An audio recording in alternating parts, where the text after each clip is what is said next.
misalnya nih saat pegang uang ya, anak kita saat nemuin uang, oh Hadijah mau sedekah ya gitu, langsung orientasinya ke sana gitu, langsung dikatakan seperti itu. Oh Hadijah mau sedekah, Hadijah mau kasih uang buat orang gitu. Supaya apa? Supaya dia tahu bahwa ya uang itu tuh bukan hanya untuk dipakai diri sendiri aja, tapi lebih ke ya kita bisa berbagi buat orang-orang seperti. Jadi penanaman sedekah sejak dini ya.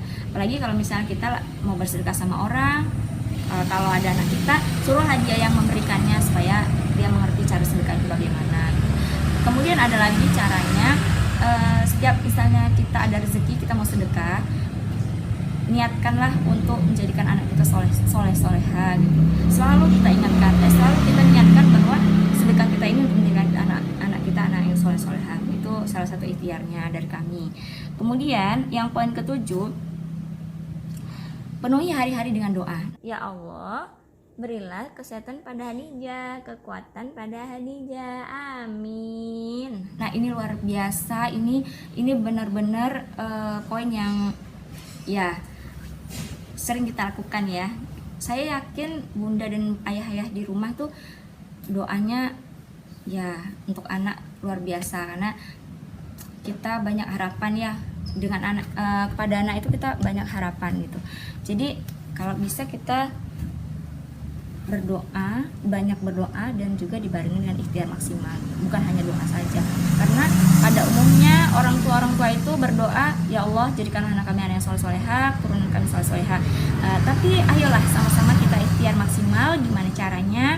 Kita belajar bareng, kita cari ilmu-ilmu parenting seperti itu ya, kita cari ilmu-ilmu ya apa, ilmu agama, gimana nih menanamkan ilmu agama sejak dini pada anak kita ya, supaya benar-benar menjadi anak yang soleh-soleha kan, bukan hanya ucapan saja, bukan hanya keinginan saja, tapi ikhtiarnya maksimal.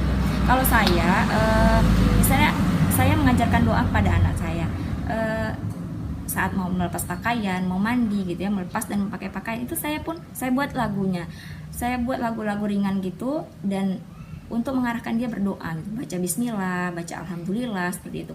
Masuk kamar mandi itu pun dari bayi udah saya biasakan, walaupun dia belum paham. Masuk kamar mandi kaki kiri baca doa, masuk kamar mandi, keluar kamar mandi juga seperti itu, kaki kanan. Terus lagi bercermin, nah sekarang dia udah bisa jalan, jadi udah ngerti kalau lihat cermin tuh langsung tangannya kayak gini. Sebelumnya saya lakukan gimana? Saya lakukan setiap lihat cermin, kita doain ya, baca Allahumma kama hasan takhulqi fasan khuluqi, ya Allah cantikkanlah akhlak saya seperti engkau mencantikkan wajah saya, seperti itu ya. Jadi yang kita tanamkan adalah, nak, cantik itu bukan hanya paras aja, tapi lahir batin, tapi akhlak itu yang utama gitu. Jadi kita selalu senantiasa mohon sama Allah, kita berdoa lah di cermin seperti itu gitu ya. Itu penanamannya. Saat mau belajar juga seperti itu, misalnya belajar kita baca doa dulu ya kan, karena sebelum belajar baca doa dulu ya Allah mudahkanlah Hadijah dalam menuntut ilmu, amin. Alhamdulillah dengan kebiasaan itu 1-2 kali dia udah otomatis kalau lihat buku langsung doa dulu seperti itu. Jadi kita jangan merasa bahwa seperti itu aja kok mesti diajarin sih gitu kan, belum, kan masih terlalu dini usianya. Enggak gitu ya Mam ya, karena ini adalah kebiasaan-kebiasaan yang mempengaruhi dia nanti saat dia besar. Karena usia golden age ini usia emas sekali nih ya, anak 0-5 tahun ini adalah usia golden age yang kita benar-benar menanamkan pada dia itu segala hal yang baik gitu. Bukan kita memaksa, kita nggak pernah memaksa. Misalnya kita ya seperti tadi mengajarkan doa, kita nggak maksa sih, tapi hanya membiasakan aja gitu.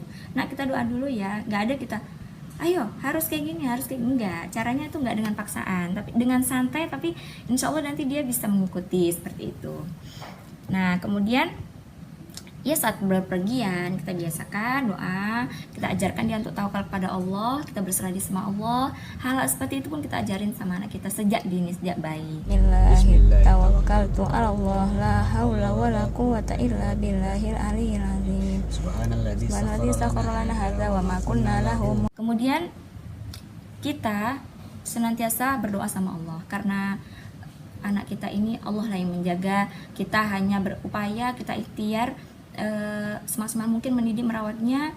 namun tetap Allah lah yang maha menjaganya ya. Jadi benar-benar kita pasrah, kita minta sama Allah, setelah ikhtiar maksimal kita tawakal. Jadi kita minta senantiasa Allah bimbing langkah anak kita, dijauhkan dari maksiat zina ya Allah, pertumbuhan perkembangannya sampai dia dewasa Allah jaga gitu ya, supaya dijauhkan dari segala hal yang buruk gitu. Kita mohon sama Allah. Kemudian biasakan misalnya saat mencium anak, selipkan doa Robbi habli minas sholihin. Bayangkan satu hari kita berapa kali kita mencium anak kita, mungkin gak terhitung. Nah setiap kita mencium dia dalam hati Robbi habli minas sholihin, berarti satu hari misalnya 50 kali kita cium dia, 50 doa itulah yang kita panjatkan sama Allah. Nah jadi selalu senantiasa selipkan doa itu gitu.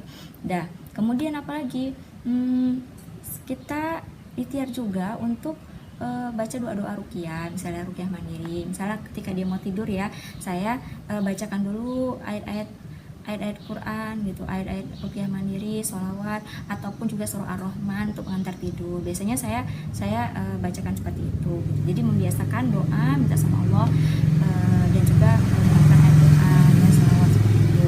Kemudian baca juga amalan-amalan orang tua kita, atau ada ustadz-ustadz yang memberikan amalan, misalnya ini doa ini penting untuk dibaca agar anak kita terhindar dari gangguan jin, setan gitu. Karena kita misalnya membawa anak kita ke tempat yang baru, ke tempat manapun gitu, kita sering-seringlah membaca.